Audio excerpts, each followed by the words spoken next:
Now at 6, a live look from our nation's capital. We are just minutes away from the State of the Union address. President Joe Biden set to offer a reassuring assessment of the nation and eliminate any concerns about his leadership ahead of a potential re-election bid. Certainly, this is going to be a speech that will tout his successes for the last 2 years. A lot of people also feel that this is going to be a soft launch for his re-election bid for 2024. While we wait for the president to take the podium, let's talk to KTLA's political consultant, Matt Klink of Klink Communications. And Matt, as we've been talking, this is certain excerpts have come out from the White House to talk about what he will address, and that is unity. We're going to see for the first time behind him the Speaker of the House, Kevin McCarthy, a Republican.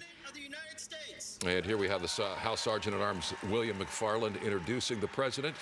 And as is custom, he will make his way down the aisle and spend a lot of time shaking hands. We know lawmakers spend hours staking out these seats to get a shot with the president, a handshake with the president. Matt, your thoughts on what we expect tonight? Obviously, we know that historically these speeches don't change a lot of minds, but the president has some selling to do. He absolutely does, Micah. Joe Biden has a real opportunity tonight, and I think what you're going to see and hear is a preview of what his 2024 campaign is going to look like. He will certainly talk about accomplishments, the big infrastructure package, which was a bipartisan package, the smaller deal, the Inflation Reduction Act that was passed on a Democrat-only vote. The challenge, though, is that extending that olive branch to Republicans, he has really governed from the left, not as a moderate. I'm hearing tonight from the excerpts that I've read as well, he's going to talk about some things that are definitely going nowhere in Congress, like gun control. It's a challenge for him. It's a balancing act. It really is. I mean, there's a lot of headwind, especially when it comes to policing reform. The George Floyd Justice and Policing Act didn't do well when the Democrats were in charge of the House, and now we've got the Republicans in control of the House. How is that going to even make any kind of headway at all? Well, the Democrats could have had a deal. Remember, Karen Bass was instrumental in that piece of legislation. And Republican Senator Tim Scott from South Carolina offered some points that, frankly, the Democrats flat out rejected, and that ended any hope of it making its way through Congress. A deal is there to be had on police reform, but again, it's going to be a moderate deal, not the deal that a Democratic House and Senate and president could have gotten last time. The president has a set of challenges here in terms of numbers. More than 6 in 10 disapprove of his presidency. And perhaps worse, only 37% of Democratic voters want the president to run again. How do you overcome those numbers in a situation like this with a very short runway? It's incredibly challenging, Micah. He has some, as you said, major headwinds facing him. I mean, look, the fact that the jobs report last week at 517,000 jobs beat expectations, and people still don't think that the economy is strong. They're worried about high inflation. They see shelves empty in supermarkets. Everything at the store costs more. Voters, a lot of uncertainty, and it doesn't help that Joe Biden would be 82 at the time of the 2024 election. And if he were to be reelected, he'd be 86. That's close enough to 90 that you can almost touch it. That is quite old this is a taxing job, even for a middle-aged man, much less an 82-year-old man. Right. And then you also have the Donald Trump, who's also an octogenarian. So it could be the octogenarians running for office, whereas you have now the Republican response tonight coming from a 40-year-old Arkansas governor, Sarah Huckabee Sanders, who is showing, the new face of politics in America. Yeah, Sarah Huckabee Sanders is a rising star. You may recall that she was Donald Trump's press secretary and was very effective at parrying some pretty tough questions from the media. And she follows her father's footsteps, who was also a governor of Arkansas. So I think that she will send a powerful message that there are young conservative Republican governors that are innovating at the state level. Don't forget, last year we had Tim Scott from South Carolina, a senator, and he did a fantastic job as well. So the Republican bench outside of those at least declared for the presidency, with only Donald Trump so far, the Republicans have a pretty deep bench. As the president approaches the rostrum, Matt, it would seem that chief among the president's challenges is reassuring Americans on the economy. There's a lot of economic anxiety in this country today. Absolutely. And he has some accomplishments, Micah. That the bipartisan infrastructure bill and the Inflation Reduction Act, whether or not they're even effective, he can still, those are major accomplishments that he can tout. He has great jobs numbers. Unemployment is down. It's just that people are hurting. And I don't know if extending the social safety net even more is the salve for that wound. All right, here now, the President of the United States and his State of the Union address. I'm not new to this place.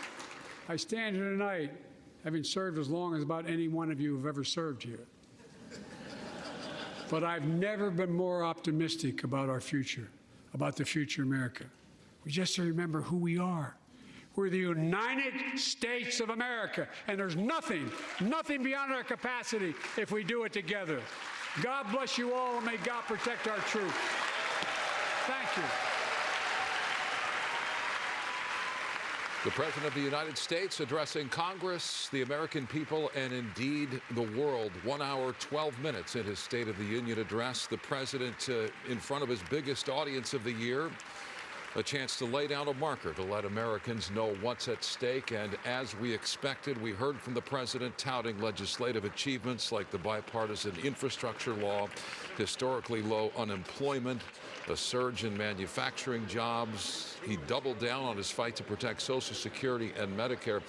But I think above it all was the theme of unity, and what the president did right out of the gate here by shaking the hand and congratulating House Speaker Kevin McCarthy, and an attempt to set the tone for the night and set the tone in Washington going forward. Yes, for about 3 minutes at the beginning of his speech, not only did he shake McCarthy's hand, trying to forge that unity, which was a central theme of his speech tonight, but also mentioning Mitch McConnell in his opening remarks, as well as then, giving some credence to, giving some what am I trying to say here?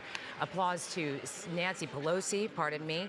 And I guess you want to look at this as whether his tone was optimistic, and that certainly had that tone, but also a lot of strength when it came to foreign policy. Well, the president had quite a challenge tonight, the proverbial olive branch we saw from the top, but as he got into this speech, we heard a lot more than that. Matt Klink, our political consultant, is with us. Matt, as we wait for the Republican response in a few moments here, your thoughts on the president's performance? Did he do what he needed to do tonight? Micah, these speeches are always a laundry list, and Joe Biden is not a good public speaker.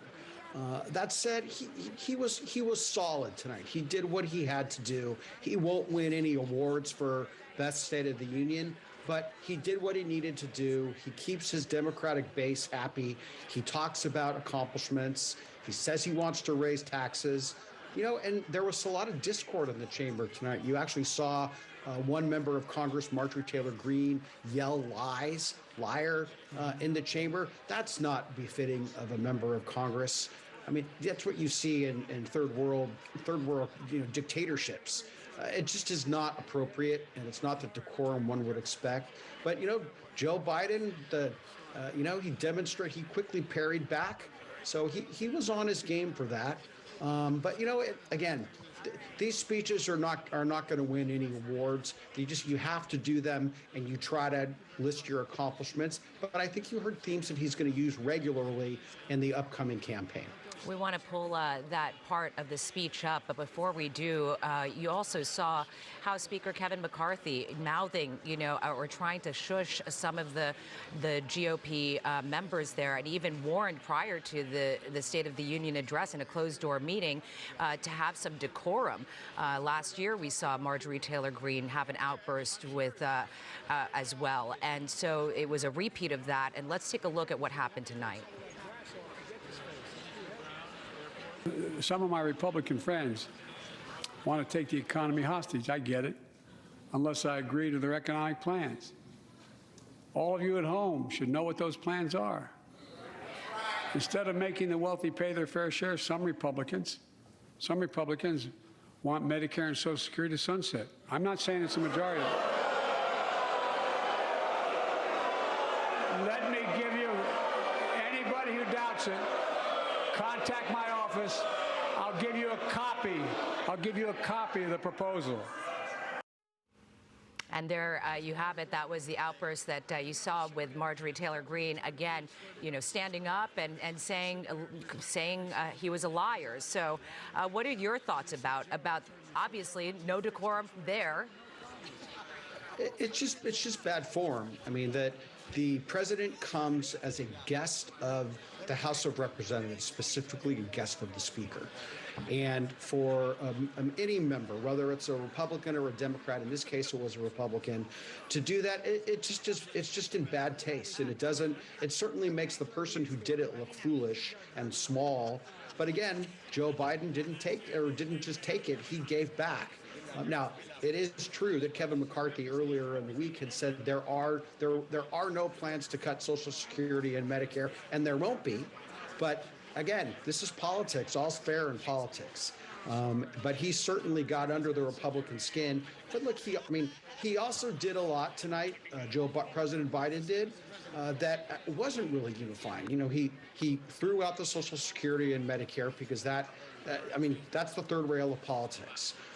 He talked about the PRO Act, which would make union organizing a lot easier. That's never going to happen with the Republican House. He talked about higher taxes. He talked about billions or trillions more in spending. That's never going to happen. And he also talked about gun control. That's not going to happen either.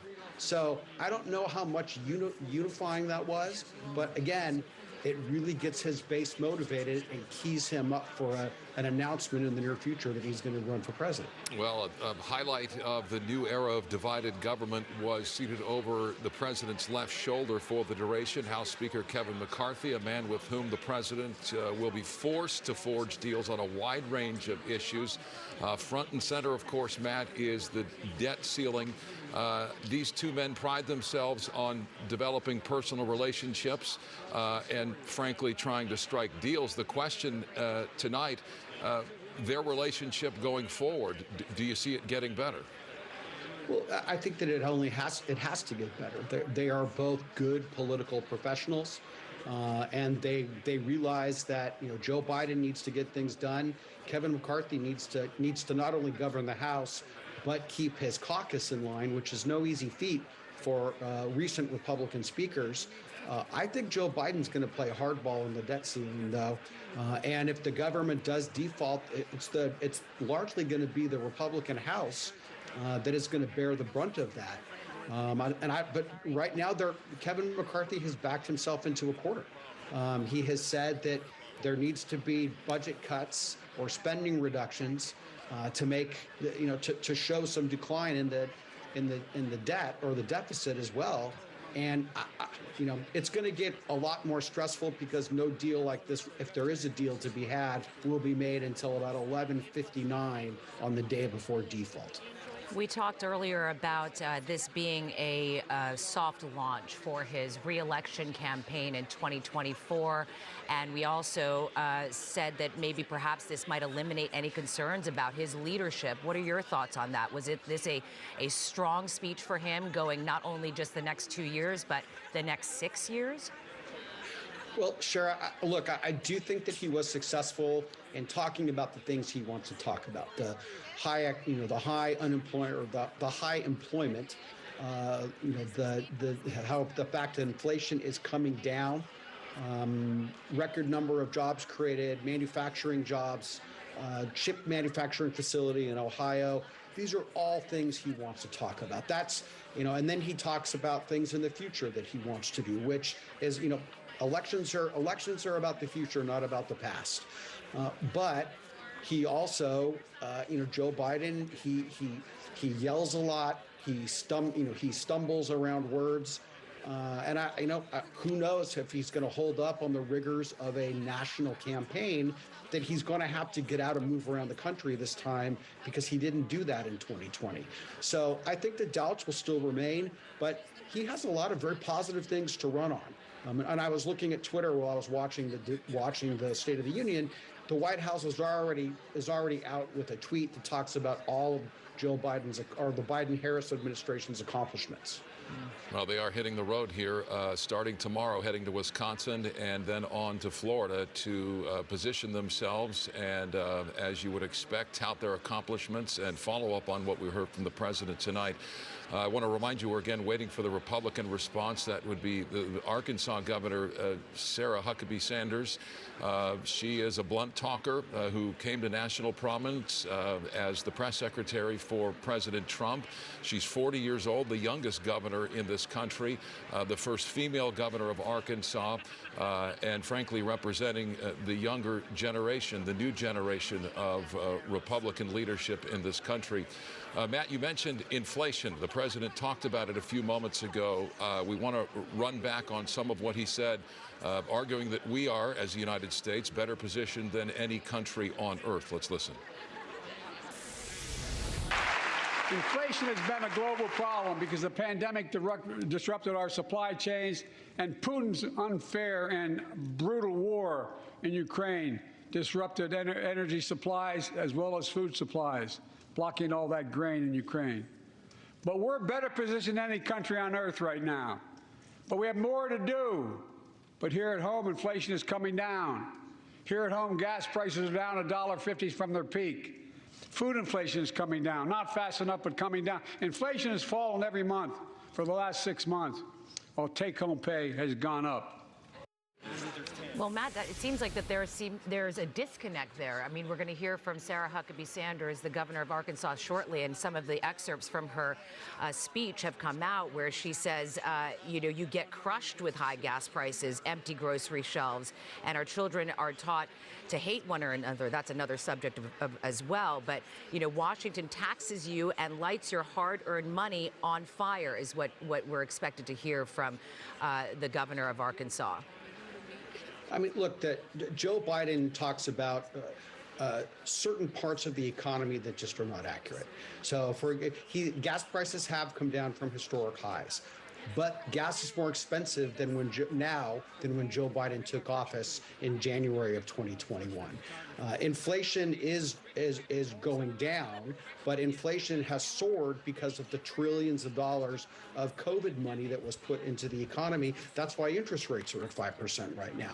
So, I mean, again, it's a mixed bag. He's going to talk about the positive side of it, and then Governor Sanders, or Huckabee Sanders, is going to talk about the negative side of it. The fact that while wages are up, wages are not growing as fast as inflation. Food costs more, therefore your paycheck doesn't go as far. So it's just a difference in perspectives. And, regarding that we're better positioned than the rest of the world, that's a really tough argument to make if you're a teacher in Monterey Park that's struggling to buy food. It's not going to comfort me knowing that the people in, choose your country are having it worse than we are. Inflation is personal. Yeah, it's a difficult subject for the president, considering 4 in 10 Americans say they are worse off financially than they were before the president took office. It's a very difficult thing, and it's pocketbook issues, it's kitchen table issues, the inflation, the economy. People vote with their pocketbooks, and the president's got a case to make, a tough sell on that. Absolutely, Micah. And it's not just one poll, it's almost all of the polls say that voters they're concerned, they're struggling, they're living paycheck to paycheck. They do have concerns about Joe Biden running for re-election. Again, he has to make the case that he should get another 4 years. Now, part of that will depend on who the Republicans challenge him, because these are not binary decisions. There's going to be a competition between two people.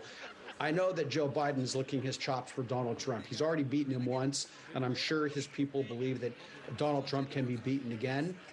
But I do think that, the Republicans are going to go through their trial by fire, and it remains to be seen. But Joe Biden wants to run against Donald Trump again. And this was supposed to be a conversation with Americans, but it still seems, as we mentioned, those polls, and it still seems that the president is having and struggling to get his message across of his successes, or is it plainly just leadership? Well, I mean, again, I think, Sharon, that's a really interesting question. Is it leadership? Or is it just that the State of the Union is a really tough case, or a tough stage to make your case? Because all of these speeches, again, they turn out to be a laundry list of things because you don't want to leave any constituency out. So on the campaign trail, Joe Biden has the opportunity to focus perhaps on just wage growth, or like the photo op that he did in Kentucky with Mitch McConnell, talking about the new bridge that's going to go across the Ohio River and connect Ohio to Kentucky. All of those things are photo made and tailor made for a president seeking re-election to talk about getting things done. But the challenge is, list ticking off things. And I mean, he spent maybe 2 paragraphs on Ukraine. Mm-hmm. And that in one paragraph was saying hello to the ambassador. And he had a very, very tiny segment on China. And I think that foreign policy may be a larger concern in the coming debate. And he barely touched on immigration, which is very, very high on people's list right now. And he talked, and the stuff that he talked about, it's a non-starter in the Republican House unless border security is front and center in that equation. And I don't think the Democrats want to put that in an immigration bill. Well, something he did talk quite extensively about is manufacturing jobs, 800,000 created, he says, making sure the supply chain for America begins in America. Let's rerun a bit of what he said on that. We're going to make sure the supply chain for America begins in America. The supply chain begins in America. We've already created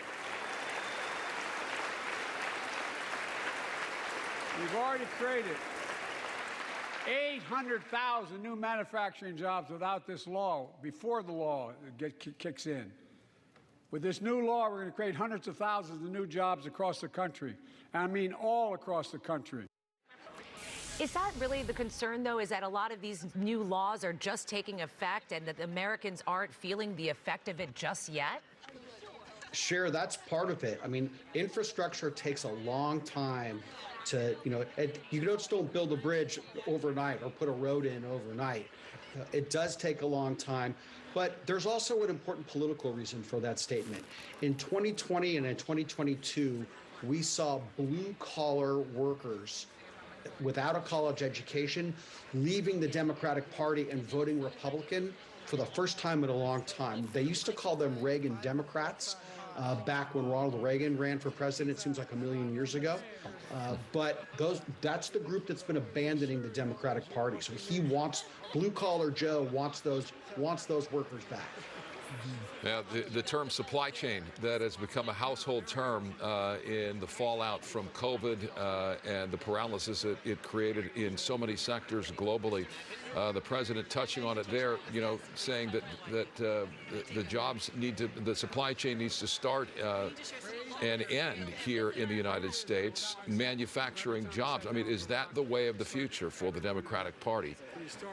I think that's part of it. It's actually both parties want that. They want the reshoring of jobs. We realize that over time, under both Republicans and Democrats in the White House, that a lot of crucial sectors were not manufacturing things in America. We had a heck of a time getting certain drugs because they weren't produced domestically anymore. And I mean, just look at the struggle we had with PPE. And remember that everybody was scared that they didn't have the right masks. So I think that there is a concern, and there is also now a consensus among both parties that we need to make some of the more of the essential things back in the United States. And Micah, the supply chain issue is so visible for Californians, or specifically for us in Southern California. We saw the tankers parked off the coast, literally 10 deep. Mm-hmm. And you could see that you just knew there was a problem. So supply chain is where it's at. And I'm telling you, the ports of LA and Long Beach are hugely important, and the Inland Empire is vital for the movement of goods and services throughout the United States. And if they don't thrive, the United States slows down. And we continue on that local connection.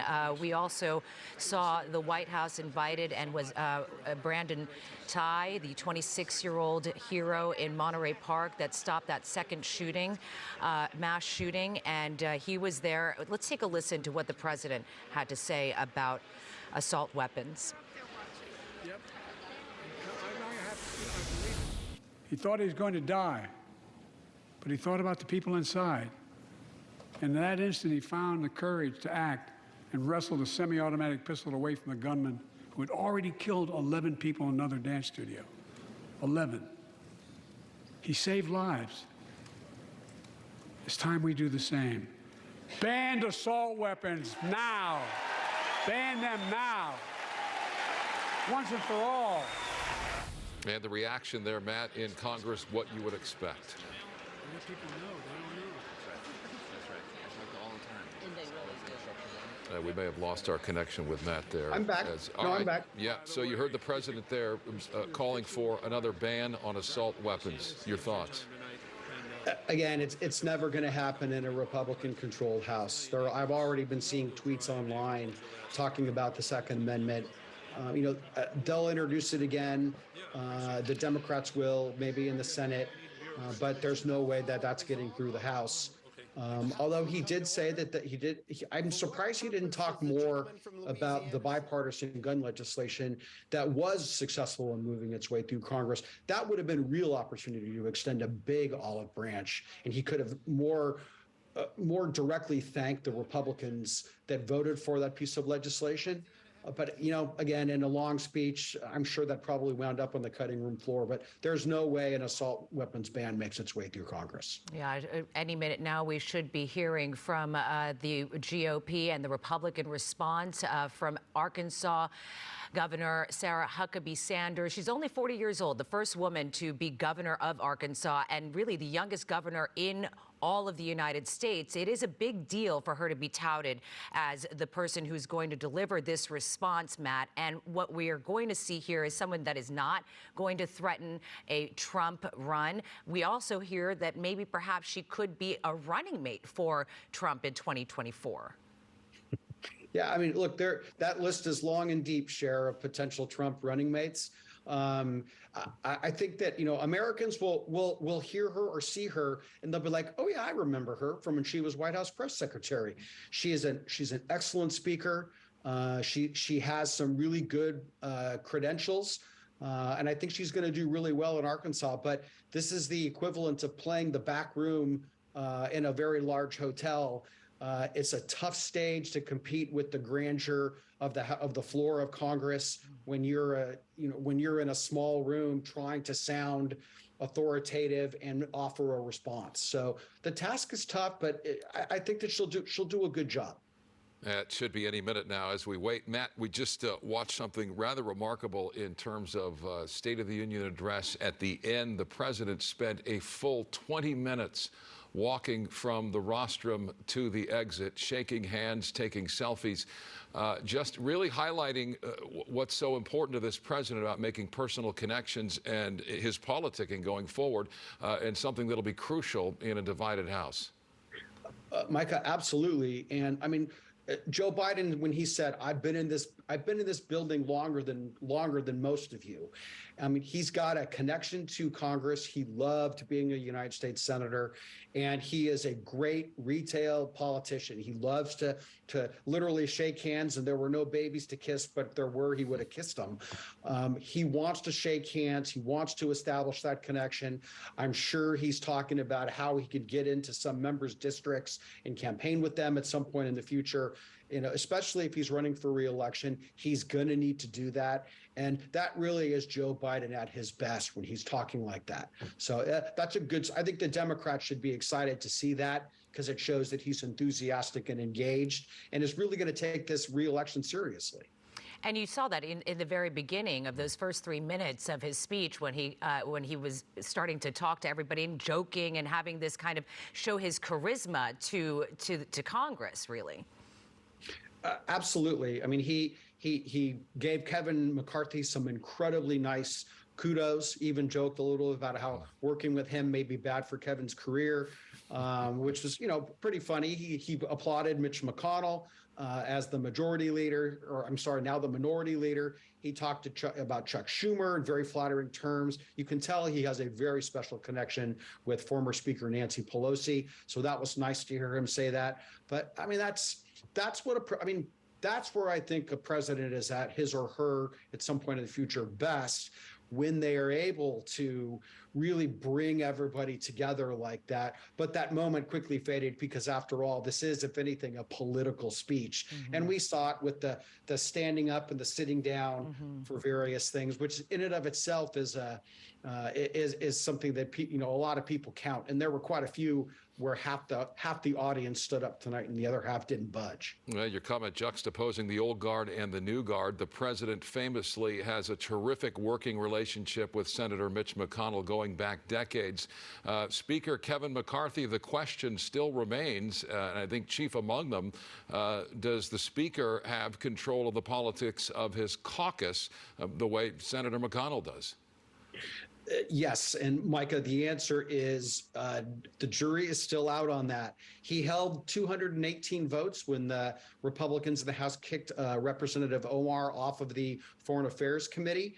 That was a huge vote get for Kevin McCarthy because there were 5 or 6 Republicans that weren't inclined to vote that way. And he twisted some arms to get that done. So it can be done. But that was an easy vote because there was no political downside to Republicans voting that way. Some tough votes, the debt ceiling, spending. There will be some other votes that are going to be really, we're going to interrupt tough. you, Matt. Apologize. We've got the governor of Arkansas, the Republican response. In her customary cool and blunt talk, speaking to the heart of the Republican base. We want to thank Matt Klink, political consultant, for his time tonight. We'll have a complete wrap-up and reaction to everything we've seen tonight, along with any breaking news and the rest of the day's news tonight on the news at 10 and 11. We'll see you then.